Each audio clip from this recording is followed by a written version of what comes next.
Oke, kita lanjut ya dari 4 komponen disiplin ilmu material ini ya, yang struktur, properti, pemrosesan, dan kinerja. Selanjutnya tuh ada contoh dari 4 hal ini. Dia nunjukin 3 spesimen aluminium oksida disc tipis ya, yang ditempatkan di beberapa materi cetak. Ini kamu bisa lihat di sini ya. Ini kayak permukaannya tuh bening ya, kalau bahasanya ya, tembus pandang, kristal tunggal. Ini kalau bahasa kita mungkin bahasanya apa ya, butek ya. Yang ini, jadi kalau ini kan masih bisa kelihatan ya, tulisan solid ini masih ada kebaca. Kalau ini udah belakangnya itu nggak kelihatan apa-apa. Nah, yang pertama kristal tunggal, ini banyak kristal tunggal yang sangat kecil. Sedangkan yang ini banyak kristal kecil dan juga ruang hampa yang kecil. Nah, pori-porinya ini efektif menyebarkan cahaya yang dipantulkan dan membuat bahan ini buram. Ya. Oke, kita naik ke atas. Di sini ada sifat optik, karena tadi ya transmisi cahaya 3 bahan berbeda. Jadi harus melihat lagi ke atas sifat dari yang dimiliki. Ini halaman berapa? 4 ya. Oh, 32.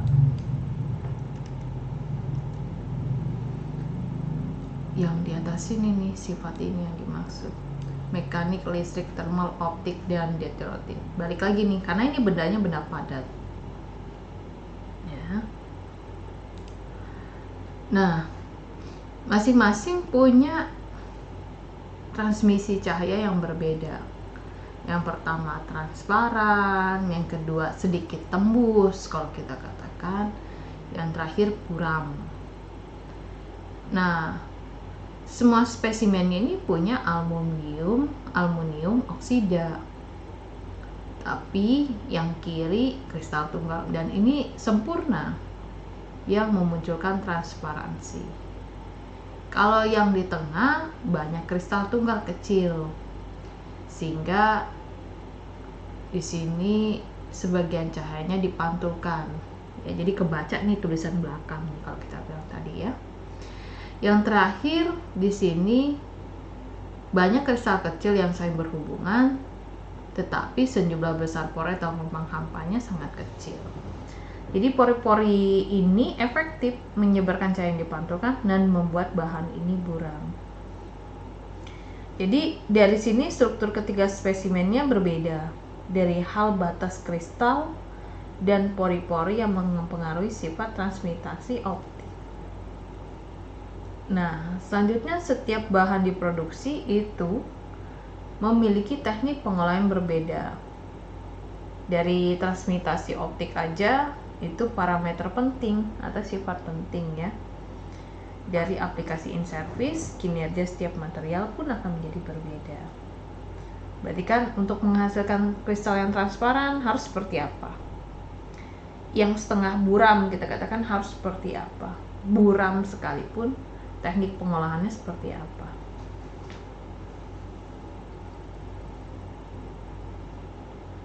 Nah, ini ada alasan ngapain sih belajar ilmu material dan rekayasa ini ya. Ilmuwan terapan, insinyur kayak di mesin sipil elektro ada urusannya dengan desain ke arah material ya. Jadi terlibat di spesialis ini ya, mungkin nanti bekerja mungkin di bidang polimer molding ya, terus badan molding, badan mobil ya, body ya, bisa ke arah sana. Dan juga bisa ke transmisi superstruktur bangunan, komponen kilang minyak, atau chip sirkuit terpadu yang kalau dilihat pekerjanya ke arah material ya. Sebenarnya hal-hal yang kayak gini nih nggak tershare ya, karena di katakan lulusan teknik kimia, ternyata pabrik pemrosesan kimia. Nah, di sini ada pertimbangan memilih bahan. Ya. Nentuin dulu deh sifat yang mau dibutuhkan. Mau kombinasi, penukaran sifat dari suatu karakter ke karakter lain. Ya, kalau sifat berarti dia strength sama keuletan, ductility. Atau kita mau ke arah deterioratif, turunin deh sifat yang dia punya, pengurangan kekuatan mekanik yang signifikan agar terjadi yang posisinya karena suhu atau lingkungan korosif. Atau ke arah ekonomi. Kalau ekonomi ini udah hukum pasti ya. Karena kita pengen barang yang ideal, udah jawabannya pasti mahal. Ya. Oke, yang tentang ekonomi ya. Di sini barangnya mau ideal, udah pasti mahal ya. Kalau kita pakai yang sudah ada biasanya lebih murah ya, karena dia produksinya besar-besaran ya, jadi costnya lebih rendah. Tapi itu yang nggak bisa dihindari kadang-kadang karena custom atau bentuk yang kita inginkan. Nah, jadi setelah 4 sifat tadi ya, properti, pemrosesan, kinerja tadi, struktur, nanti arahnya ke karakteristik hubungan tadi sampai ke teknik pemrosesannya. Makin paham sifat yang dimiliki dasar dari sebuah materi, sifatnya, maka dia akan menjadi sebuah orang yang ahli dalam hal memilih bahan. Karena di sini akan ada klasifikasi material. Ya. Klasifikasinya kalau di sini tuh ada 4 sebenarnya, tapi ada beberapa tambahan sesuai dengan perkembangan zaman. Bahan padat ya yang di sini yang dibahas, logam, keramik, polimer, komposit. Dan di sini ada klasifikasi aplikasi teknologi tinggi ya. Ya, ada semikonduktor, biomaterial, material pintar, materi rekayasa nano, disesuaikan. Nah, dari logam, keramik, polimer, komposit, ini pembagiannya atas dasar susunan kimia dan struktur atom. Komposit sendiri adalah kombinasi 2 atau lebih dari ketiga bahan tersebut. Jadi logam, keramik, polimer, ya ada compact di sana, akhirnya menghasilkan komposit ya. Nah, ini ada juga yang tadi ya, aplikasi teknologi tinggi. Dari bahan padat yang pertama yaitu logam, bisa besi, Al, Cu, titanium, aurum, nikel. Ada juga yang non logam, karbon, nitrogen, oksigen. Antara atom dan logam dan panduannya disusun sangat teratur, relatif lebih padat dibandingkan keramik dan polimer, tapi kaku. Ya, di sini dianya ulet dan bisa terdeformasi dalam jumlah besar, tapi nggak patah. Perubahan struktur ya, tapi nggak patah. Tahan terhadap patah. Sejumlah elektronnya tidak terrekrosasi, berarti tidak terikat pada atom tertentu. Bahan padat ini konduktor listrik yang bagus, dia tidak transparan sama cahaya tampak, berarti dia buram ya. Dipoles biar berkilau ya, punya sifat magnetik yang diinginkan. Nah, beberapa yang magnetik tuh besi, kobal, dan nikel. Nah, ini ada chart di sini nilai density dari variasi jenis logam pada suhu ruangan. Jadi kalau logam, keramik, polimer, berarti density-nya makin kesini makin turun, yang ya posisinya. Logam, keramik, polimer, komposit. Lalu kalau yang ini sifat kekakuan, modulus elastisitas. Ya.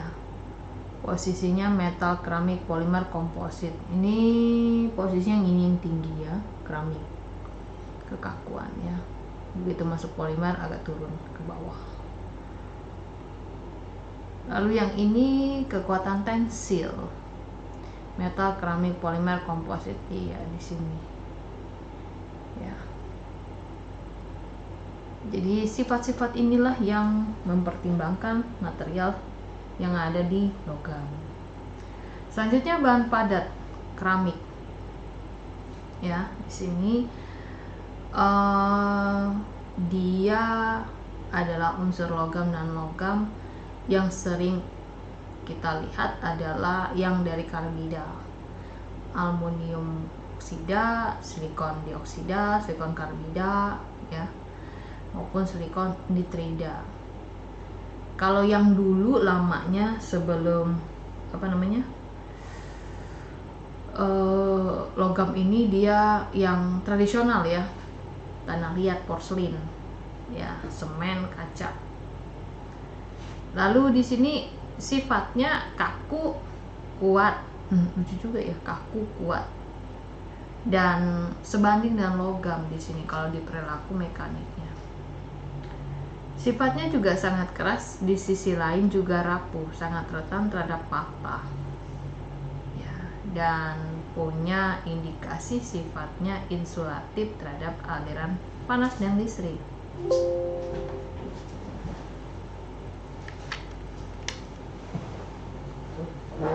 Ya.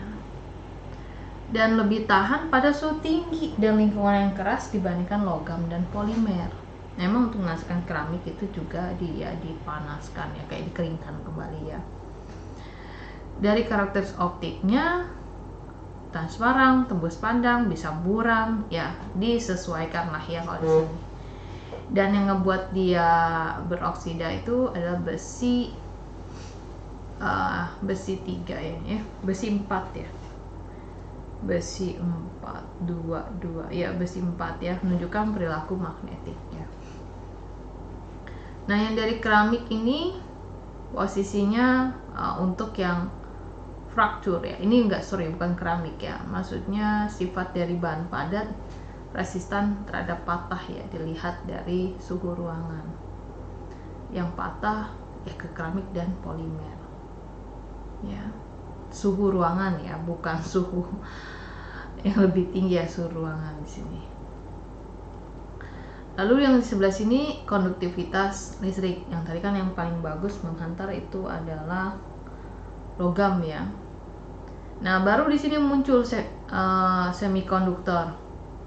Ya, kalau di atas tadi masih sama kayak tadi ya, logam, keramik, polimer, komposit. Kalau yang sudah masuk ke konduktivitas ada si semikonduktor, si kompositnya nggak masuk. Berarti secara nggak langsung komposit nggak punya konduktivitas termal.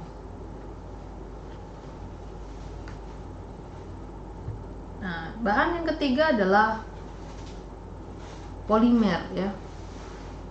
Yang polimer sini plastik dan karet. Kalau tadi itu ya, wadah dari Coca-Cola tadi ya. Biasanya sih ini senyawa organik ya. Ada karbon, hidrogen, dan non-logam. Strukturnya sangat besar. Jadi kayak gabungan rantai. Satu gabung jadi besar, makanya bilang kan poli ya. Yang umum kita tahu polimer PE, PPC, PC, PS, dan karet silikon. Densitasnya rendah, mekanisnya nggak sama dengan logam dan keramik, tidak kaku, tidak sekuat jenis bahan lainnya. Ya, di sini. Lalu di sini banyak dari polimer itu sangat ulet dan lentur. Mudah dibentuk menjadi bentuk kompleks atau bentuk yang kita inginkan. Makanya bentuk-bentuk dari wadah itu bisa sesuka hati, yang ergonomis lah, yang langsing tengahnya ya. Dan polimer itu lembab ya, tidak reaktif di sejumlah besar lingkungan, tapi ada beberapa karakteristik disesuaikan. Misalkan ada plastik atau botol yang hanya dipakai sekali, jangan dipakai berulang-ulang. Mungkin ada bahan kimia yang tidak bisa dipakai secara berulang ya, malah nanti jadi masuk ke dalam tubuh kita dan cenderung lunak dan terurai pada suhu rendah, suhu menengah sini ya. Jadi ada range ya suhu yang harus kita pakai. Konduktivitas listriknya rendah dan non magnetik plastik ya.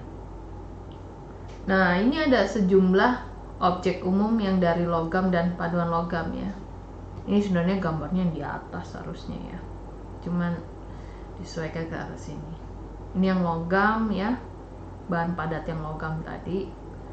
Ada garpu, pisau, ini ada peralatan perak. Ada gunting, ini dia sampai gagangnya juga dari metal ya. Kalau dulu guntingnya seperti ini, kalau ini ditemuin di gunting baju sekarang tuh ya, motong kain. Ini koin, roda gigi, mur baut, cincin kawin. Ini objek umum logam dan paduan logam ya. Berarti untuk menghasilkan perak gabungkan dengan apa yang sering saya lihat tuh kayak bukan botol, apa sih itu namanya, kemasan yang kaleng terus dilelehkan biar bisa dipakai lagi berulang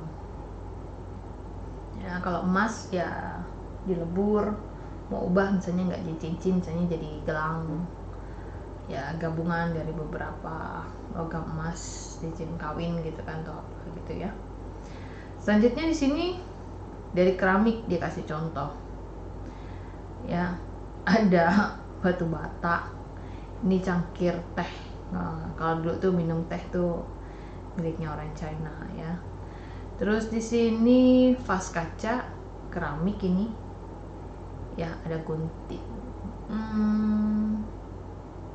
Dan dari keramik tapi gunting yang bahannya keramik ya. Kalau yang ini tadi guntingnya gunting logam, bahannya logam maksudnya di sini ya.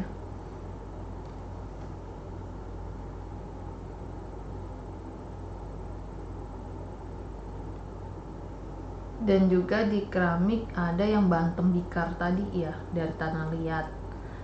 Nah, ini dari tanah merah, batu bata. Bahan yang keempat adalah komposit ya, bisa dari logam, keramik, dan polimer ya, komposit.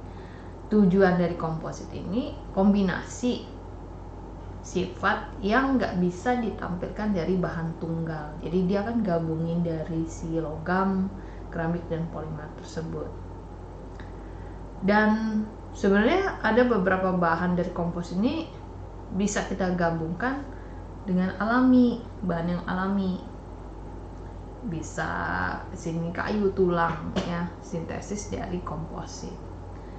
Yang umum kita lihat nih komposit adalah fiberglass ya, fiberglass. Di sana serat kaca yang tertanam di dalam polimer, polyester kita lihat di sini. Nah, seratnya kaca ini lebih kuat ya dan kaku tapi mudah rapuh. Kalau yang fiberglass kebalikannya, kaku, fleksibel, kuat, ulet, densitasnya rendah ya, fiberglass.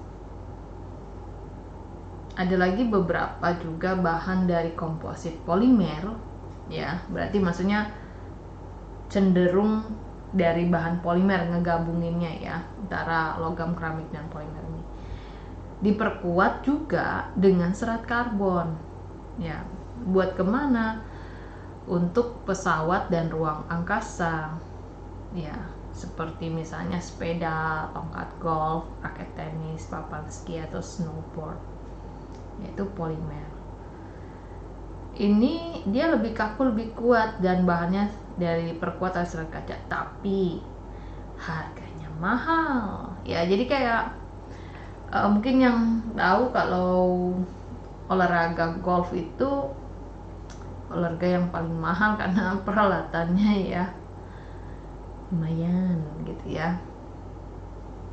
Tapi ya sesuai ya, kayak kadang-kadang kita berpikir ya, maksudnya jendela yang ada di luar, jendela yang dipakai di pesawat terbang itu sebenarnya bahannya komposit ya, tok tok tok gitu bunyilah kalau misalnya nanti kamu naik pesawat ya. Kalian mungkin tekanan yang ada di atas itu kan besar, kok dia tidak rusak dan kawan-kawan. Ternyata ya tadi dia bahannya komposit yang menggabungkan sifat dari logam, keramik maupun polimer untuk sebuah karakter yang kita inginkan pengaplikasiannya. Nah, ini ada lagi objek umum yang buat polimer ya. Sendok plastik, ini helm sepeda ya, helm sepeda. Ini bola biliar. Ini dadu. Ini kayak roda apa ya? Kalau ini ya, roda dari mesin potong bisa, bahannya karet luarnya maupun bahannya plastik. Ini bahannya karet, dalamnya ini plastik tentunya. Terus karton plastik untuk susu. Apa ya, kalau kita bilang dirijen kali ya bahasa di sininya, dirijen ya. Tapi jarang di Indonesia mau beli susu versi seperti ini, jarang. Biasanya kita karton yang buat susu hati kecil gitu ya, packnya ya.